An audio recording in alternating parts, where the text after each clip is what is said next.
Reader's Digest had a fine story of a polite policeman. This woman was parking, and she banged her car up against the car in front of her, and then banged the car up against the car in back of her, the tin you love to touch.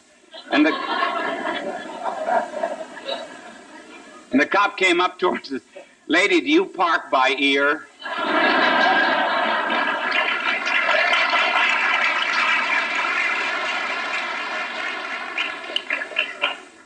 There's something permanent about politeness, something that endures through the ages, and there's also something that changes with the ages. First of all, to mention just a few changes through the years. Cicero tells us that if anyone would come to visit him in his home, and they would be served silver plates with practically nothing on them.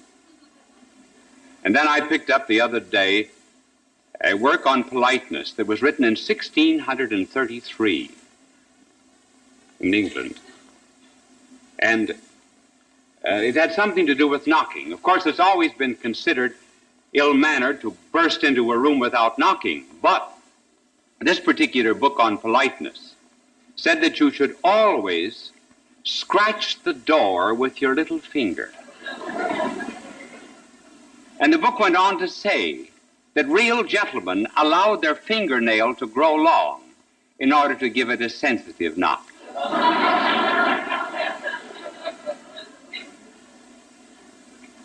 Then in the heyday of the Greeks, it was considered very impolite to be late. And the Greeks used to start meals at an appointed time, regardless of whether the guests were there or not. How different it is from our day.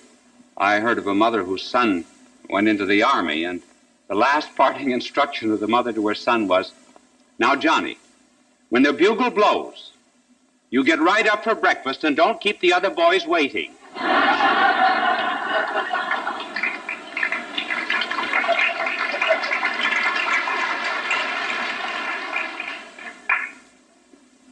As regards the changes in politeness, there have been some rather important and substantial changes within the last couple hundred years. And these changes were due principally to two revolutions. One of them was the Industrial Revolution, and the other the Communist Revolution. The Industrial Revolution began about the middle of the 18th century, and that introduced the notion of respectability.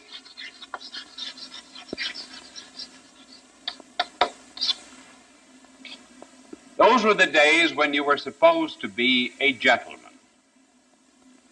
Now, there were two causes for this kind of courtesy and politeness. One of them was an economic reason. Up until that time, generally, there were only two classes. There was the royalty and the great landowning class, and then the peasants. With the Industrial Revolution, discovery of new lands, invention of new machineries, a middle class arose with considerable money. And then in addition to that, there was also a type of religion that became popular, which was rather narrow. It had to do with restricted kind of morals. For example, it was considered very wrong to dance around a maypole, or to be very gay, play cards, and so forth. And the result was that there was produced the most famous letters of those times, namely the advice letters to his son by Lord Chesterfield. His son was only about 8 or 9 years of age when Lord Chesterfield wrote these letters. And typical of this notion of respectability and keeping clean the outside of the cup, Lord Chesterfield said to his son, he said, "Know something about religion and know something about morality, and at least keep the appearance of both."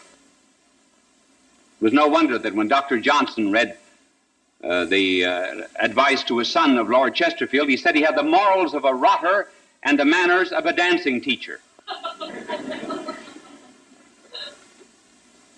And even in the last century, we find a definition of a gentleman given by Cardinal Newman, which has been generally taken to mean that Newman preferred that definition of a gentleman. He did not. But in those days, what was important was the fact that one had to be a gentleman, and that generally manifested itself in some such way as this. Someone who was superior showed condescension to someone who was inferior. Then you were a gentleman. For example, the story told of Daniel Webster. Daniel Webster one day met a slave on the street, and the slave tipped his hat to Webster, whereupon Webster took off his hat and saluted the slave. And a friend of Webster said, "Why did you take off your hat to him? He's a slave." Webster says, "I would not allow him to be a greater gentleman than I." See, he was still superior, even though he took off his hat. Now we come to another revolution, namely the Communist Revolution. The Communist Revolution had had some effect on politeness. First of all, because the Communist Revolution does not admit of any superior. It does away, for example, with intellectual superiority, for one thing, because the communist system cannot exist if a man thinks for himself. Any man who's doing his own thinking is not going to take the state opinion. Secondly, they did away with all moral and religious superiority, because communism cannot preach hate if religion is going to preach love. And thirdly, they did away with the superiority of those who owned land and their own private property, because private property is the economic guarantee of human liberty. And a man cannot be a total slave of the state if he owns property, hence the liquidation of all who own property. Therefore, under the Communist Revolution, all the superiors were done away with. Now, what is left? Well, they cannot be called inferiors. So under communism, you have left only a classless class. Communism actually is not interested, you see, in elevating those who are below, but is much more interested in degrading and eliminating those who are above. Now they produce a classless society. Everyone is supposed to be a comrade. There's not much room for politeness on the end of materialistic civilization. For example, one wheel in a machine cannot bow to the other and say, "You take first place." Can there be any such thing as politeness in the communist society? Well, one way to answer that question is to study a classless society. So suppose we study a classless society, namely hens. We're going to compare the classless society of hens in a barnyard to the classless society of communism. Now, this barnyard is full of Rhode Island Reds. Wasn't that cute of me to think of that?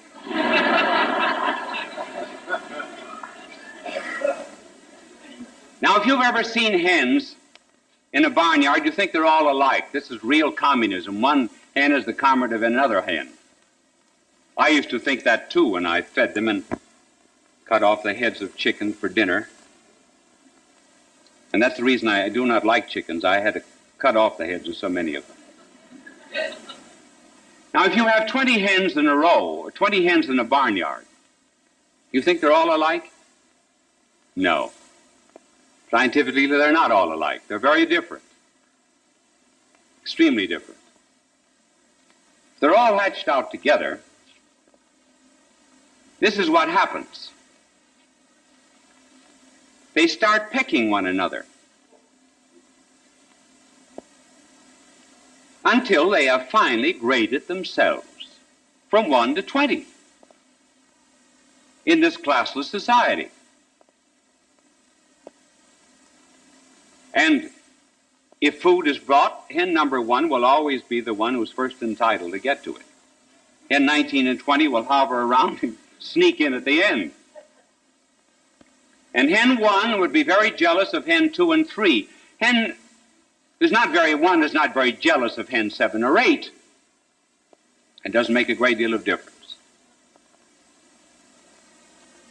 But hen 13, very jealous of hen 14 and hen 15.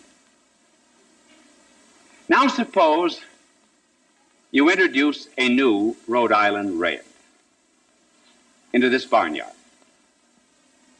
This Rhode Island red will probably perch on top of the roof for about 3 days of the hen house, looking down at this hierarchy.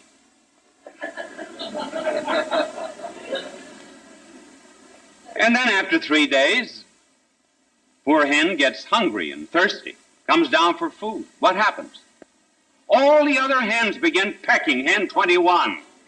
And poor hen is just exhausted from all of this pecking of everybody in this class of society where everybody is equal. And each receives according to his needs. So what does hen 21 do? Hen 21 begins to fight his way down the line the best he can. Maybe he'll end up hen 12 and push the others back.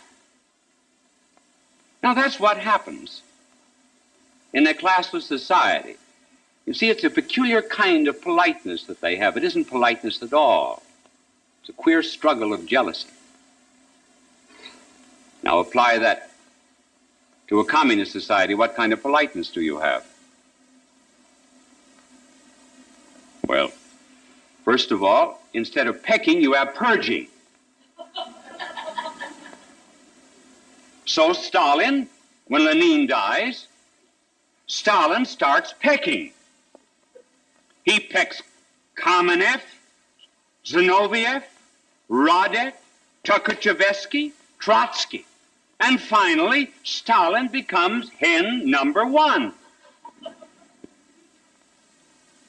He's very jealous of his position, so he gets rid of 10, 15 million other Moscow Reds.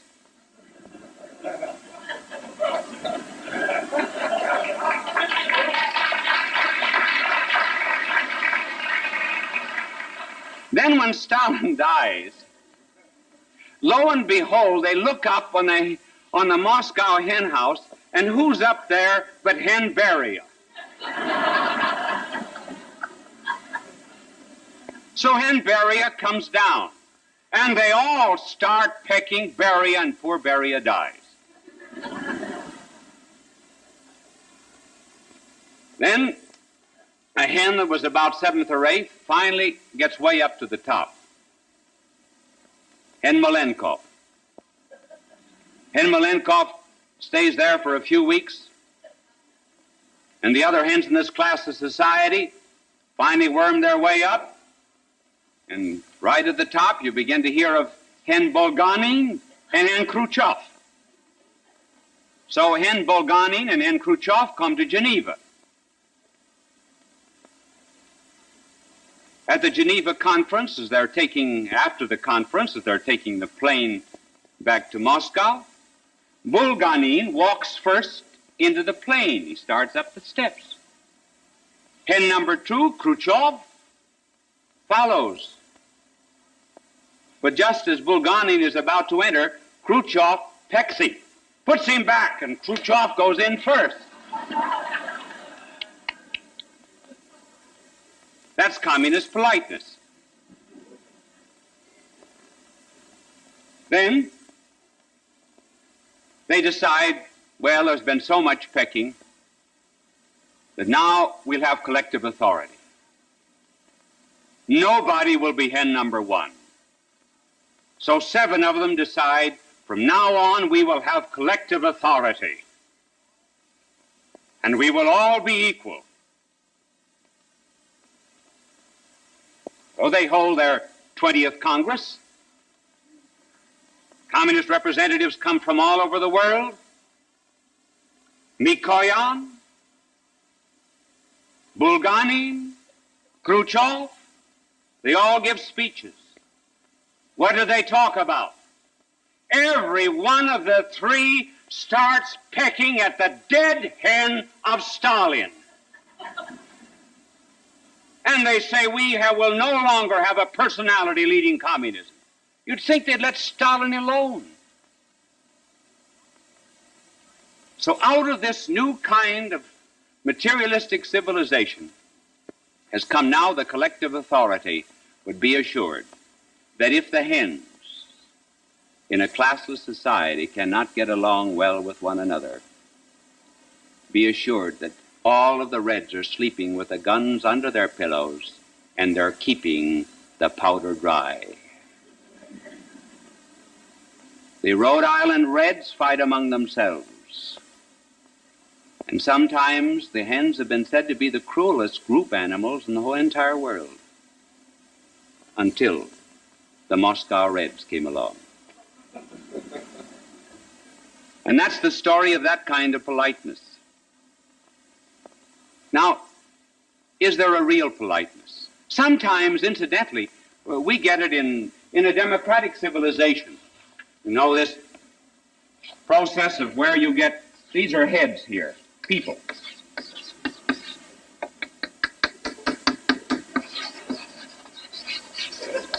People.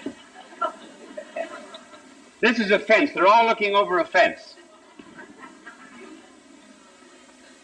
Now, if one gets his head just a little bit above, like this fellow, then what happens? Someone gets out the hammer, sometimes the sickle, and they pound him back until he gets down to the level of everyone else. But there ought to be some real kind of politeness that endures through the century, and a genuine kind of courtesy, and there is. And real courtesy is this: each one has such humility as to consider everyone else better than himself, so that instead of the superior being condescending to the inferior, instead of the inferior eliminating the superior, rather you do have this relationship in which the inferior is served by the superior and considers him better than himself. Why consider anyone else better than ourselves? Well, first of all, we can be absolutely sure about the worst in ourselves. We know that. But we can never be sure about the worst that is in our neighbor. We can only suspect that. Now, since we can be sure of how rotten we are, we certainly ought to be polite to those people we can't be so sure about.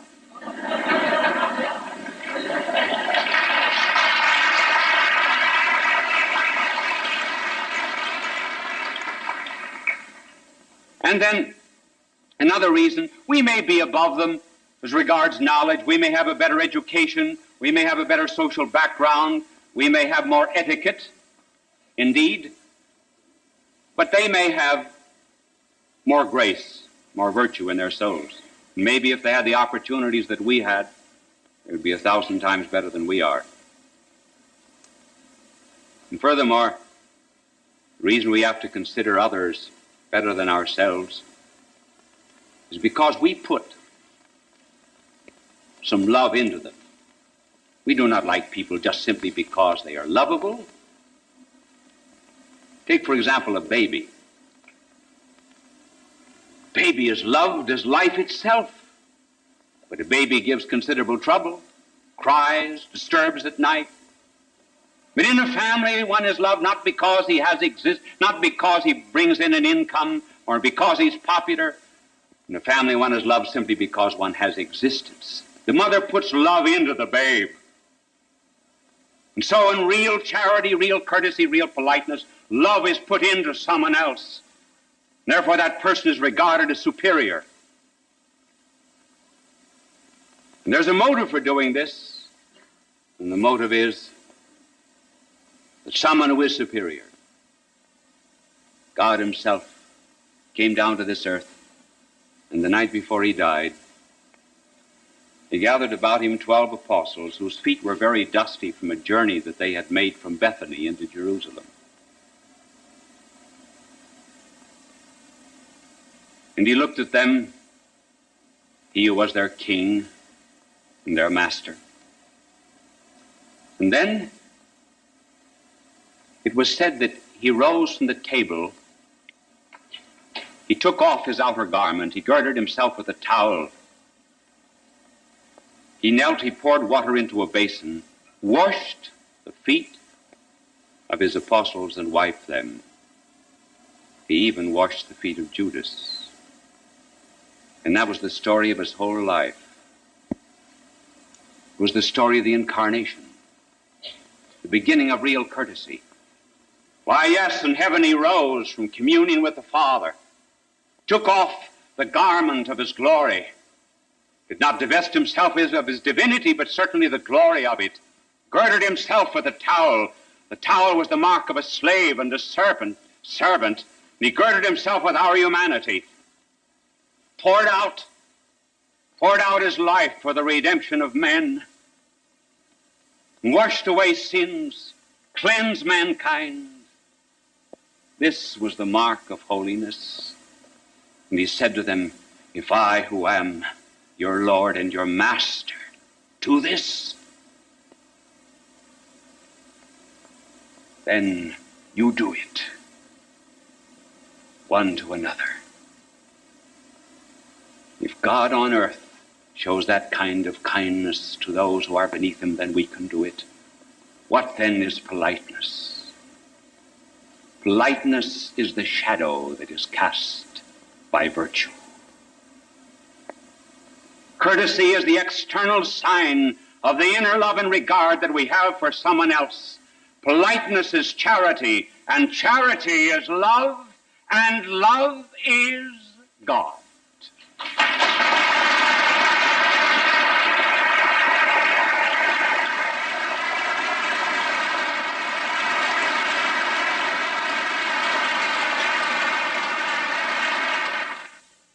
People of all faiths recognized Bishop Fulton J. Sheen as one of the greatest communicators of the 20th century.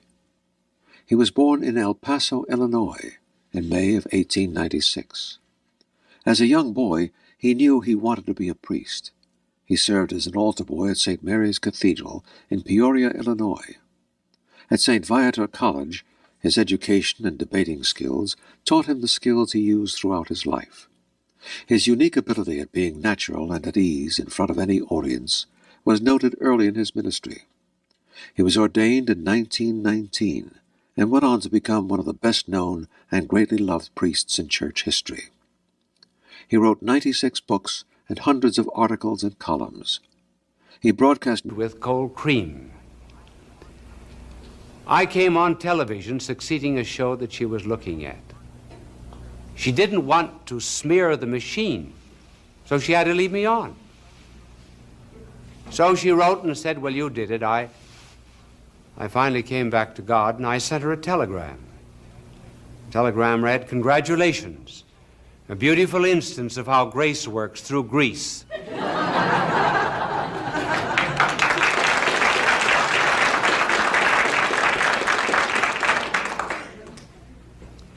We have to say something tonight about thinkers and professors. There was one mother who brought her little boy to a professor of psychology, and the professor said, we'll have to give him an aptitude test. She said, there's no need of that. He's apt to do anything. And some of the professors that we are going to talk about tonight, I wish that they all follow the example and the reminder of this particular one. He had to have an operation. He was prepared for the operation, finally wheeled into the operating room. Sterilizers were sizzling, instruments were gleaming, doctors and nurses were round about with their masks. Everything was prepared. Doctor standing over him, the sheet was finally pulled off of him, and he had written on his torso the word, think. Now, some of them think very well in certain moments, in certain subjects, and at other times not quite so well. I remember having dinners about a month apart with a group of professors. I was one for a quarter of a century in a university. The first dinner, we talked about science, the new nuclear physics, the new investigations. And it was edifying to see their love of research, their objectivity, their concern for truth, and the complete absence of a purely personal point of view. Sometime later, when we went to the second banquet, we discussed the subject of comparative religions. These same men, who seemed so objective, now allowed prejudices, points of view, narrowness, and even a certain amount of bigotry to creep in. Why was it that they were so objective when they were considering one field of knowledge and so narrow in considering another? It was because science did not concern them personally, but the other subject did. And hence they allowed their own feelings and perhaps their behavior and the way they lived to influence their attitude toward the second science. Now we're going to take 2 or 3 examples, as time permits, of thinking on this subject of comparative religions, men who should know better, and show you the kind of arguments that they use. Our first sample is H.L. Mencken. Mencken has written, "It is to be observed that the mothers of all of the prophets and men who claim to be messengers from God had names that began with an M. The mother of Buddha was Maya. The mother of Adonis was Maya. The mother of another was Mira, Bacchus. Now he said that explains the fact that the mother of our blessed Lord had devotion grow up to her because her name was Mary and it began with an M. Not very sound, is it? It reminded me when I was a boy, there was an old German that lived in our block, and I can remember asking him once, "What kind of an automobile do you have?" And he said, "Son," he said, "the 3 best automobiles in the world all began with a P, and I have one of them. The Peerless, the Packard, and the Buick."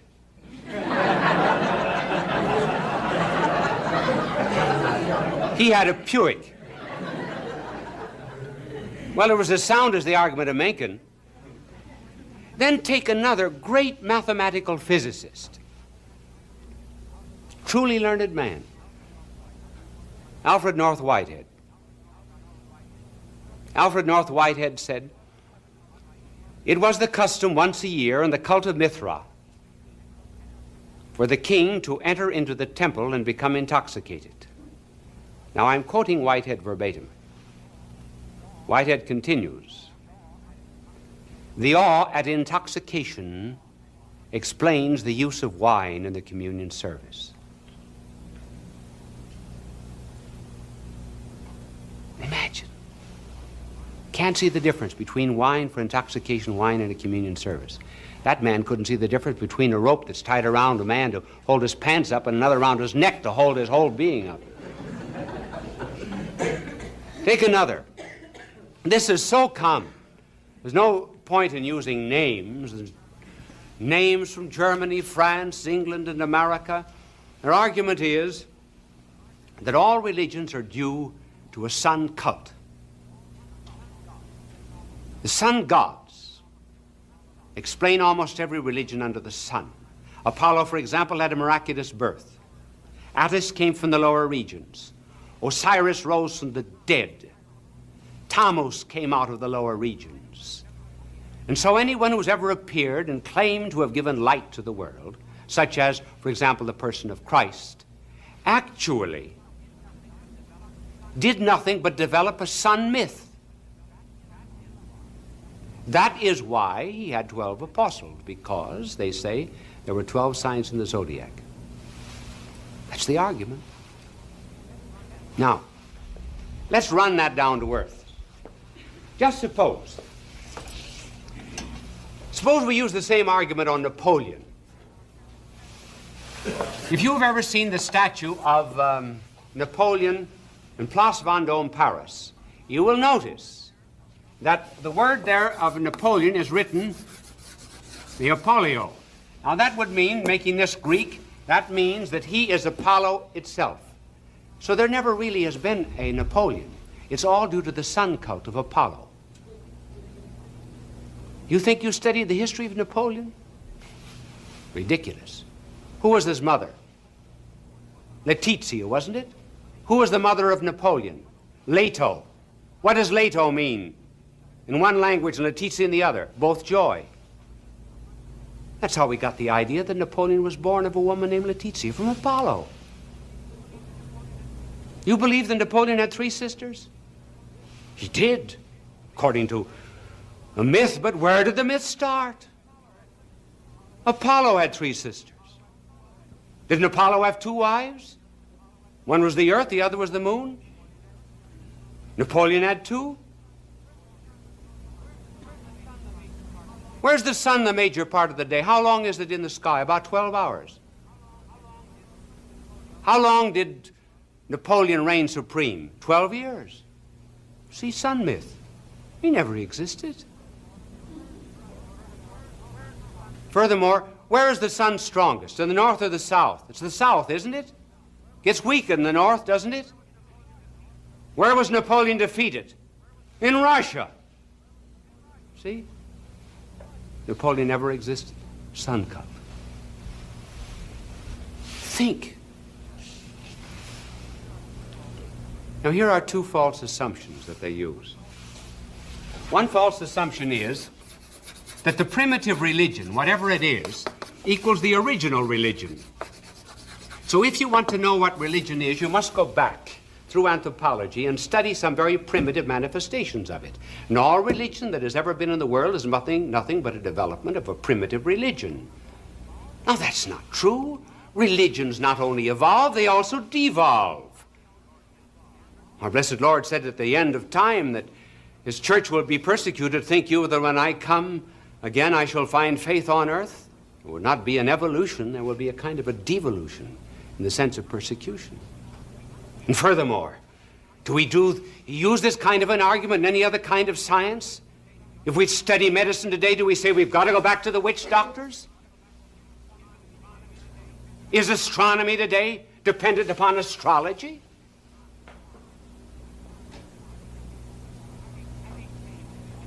And these same individuals will say, well, there are resemblances in all religions.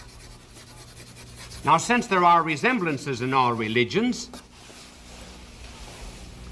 it follows that they're all due to imitation, plagiarism, and copy. Therefore, there's no religion that is divine. They're all human.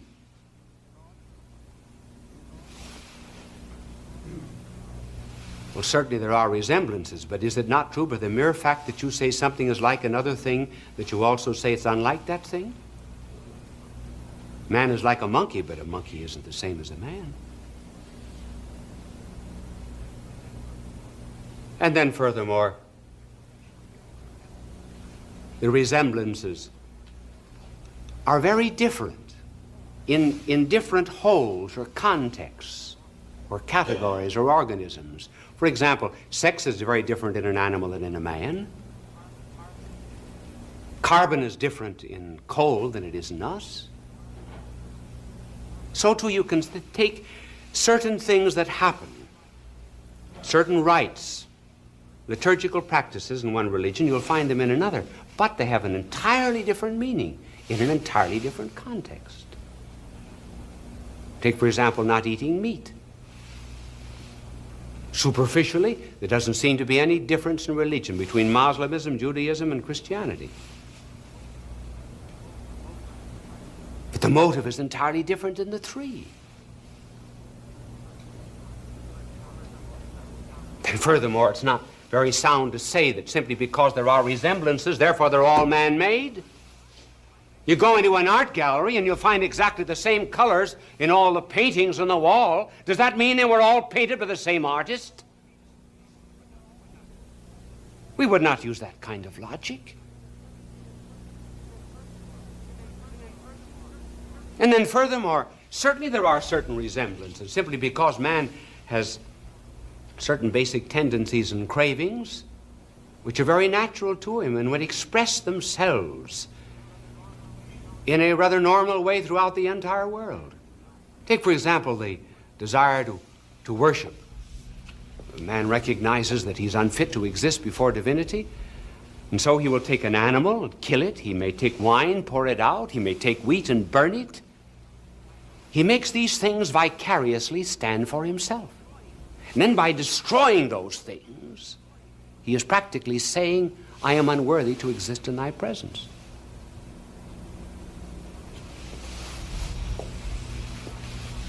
What then is the proper attitude to take toward all world religions? Well, really the proper attitude to take is that there's something good in all of them. Perfect truth is really like a circle. You know, that's the only thing that I can draw well. See how good that is? Isn't it? I can't draw anything else. I'm proud of that. Now, truth is like that circle. It has 360 degrees. And that fullness would be found, for example, in the fullness of Christ's mystical body. Now, we are to think of every religion under the sun having something good. Maybe some religion that's started this afternoon in Los Angeles. That's got some good in it. May only have 10 degrees, but it's got some good. Buddhism, Confucianism, all the other world religions, they've all got good in them. Then you get to others, maybe they'll have something like 240 degrees of truth. Therefore, our attitude is not to be constantly pointing out the error, looking for the defects, seeking what is black, but rather laying hold of what is good. That's what St. Paul did, for example, when he was in Athens. He was talking to these people who were worshiping false gods, and he got hold of one statue that had the name unknown God in it, and he said, that's the God that I preach to you. Our blessed Lord meets a woman at the well. She's got 5 husbands. What is there in common between him and the woman with 5 husbands? He found it. It was a common love of a drink of cold water. With that, he started to build up the morals and the faith of the woman. And so, with world religions, everything is good. We can just as well start Christianity, start it with Buddhism and Confucianism as we started with Plato and Aristotle. Therefore, it should not be the business of those who wish to give a divine religion, for example, to Asia, to think they have to destroy everything. Start with what is good. Remember that what is true in them comes from God. What is erroneous comes from us. Now, another point is the transcendence of Christianity. How does Christianity differ from other world religions? It differs in this way. You know, my angel was out New Year's, and so I didn't have him come in tonight to change the blackboard. That's the reason I'm using it on this side all the time. I wished I had asked him to come in. Well, here is the difference. All man religions, human religions, operate this way. We start over again. Man to God. Man goes to God. How man goes to God may differ. He may go by contemplation, he may go by self-denial, he may go by mortification, he may go by putting himself in tune with the universe, by acceptance of the sovereign will of God. And those are the differences between Buddhism, Confucianism, the philosophy of Lao-tzu, Tzu, and others, Hinduism. But in every instance, even in the psychological religions of the United States and humanism, man lifts himself by his own bootstraps, pulls himself by the lobes of his own ear. But what's Christianity? It's this way. God comes down to man. Man is weak. He needs a gift. How does anything rise except by someone higher than itself coming down to it? How do chemicals get into plants? How do plants get into animals? And how do plants and chemicals and animals get into us? We go down to them. We take them up. We change their nature. And so Christianity starts by God coming down to man and taking upon him, lifting man up to himself and giving him another nature so that he is no longer his own. Nature's completely changed. That's the difference between the two. And there's another difference. And that difference has to do with prehistory. See, when one investigates the subject of world religions, one can't immediately say, well, I'm going to choose Buddha, I'm going to choose Confucius, I'm going to choose Christ. We have reason. We're supposed to think. We don't start with faith.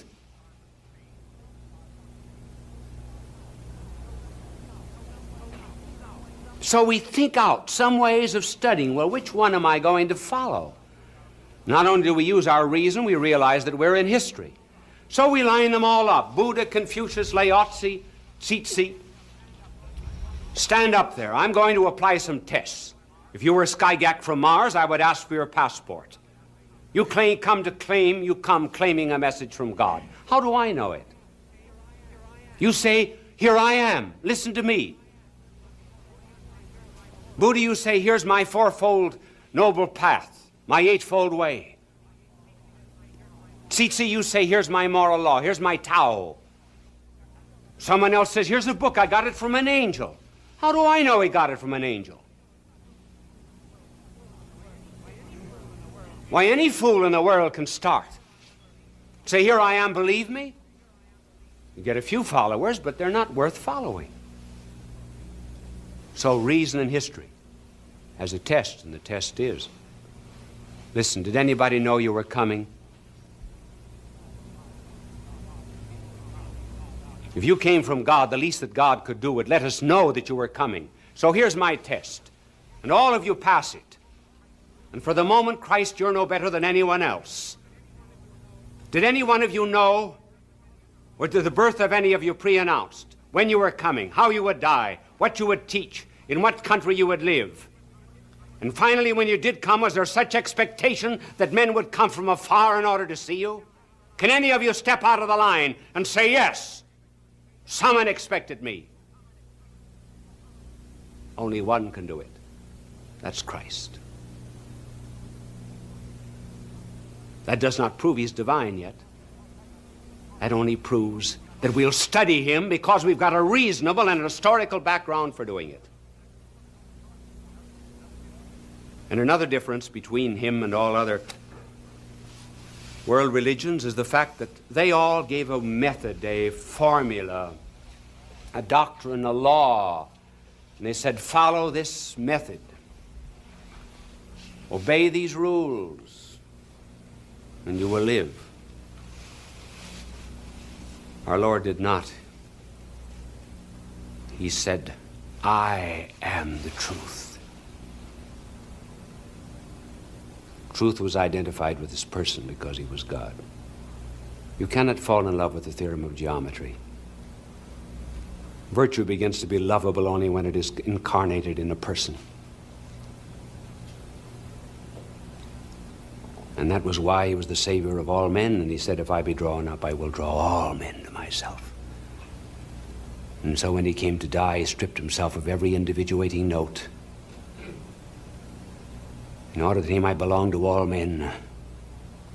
So all other religions are sunshine religions. They're all right for happy, prosperous days. But he brought the only religion in the world that began with defeat, with an ignominious failure, and therefore adversity. And he came out of it by resurrection because he was God. And that is why he's the only one that can ever give hope in trial. For as someone has put it, we have a God who stumbled to his throne. Bishop Sheen will return in just a moment. Fulton J. Sheen is indeed a man for all seasons. He walked a paced beat, allowing us to glimpse his nature and ponder its worth and to enjoy its presence. Bishop Sheen authored over 90 books. He broadcast countless radio and television programs and ministered in many parts of the world to people of every belief. As he said many times, it is not a unity of religion we plead for, but a unity of religious people. We may not be able to meet in the same pew, but we can meet on our knees. The per capita expenditure on alcohol in the United States was $53 per head. That meant, even for every non-drinker and for every child, at $53 per head is $2 more per head than 1/4 of the world earns.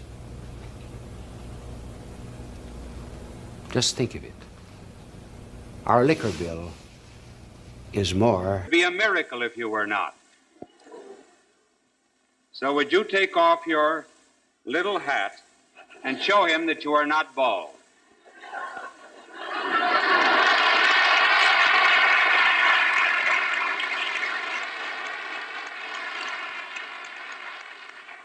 May I tell you, little man, that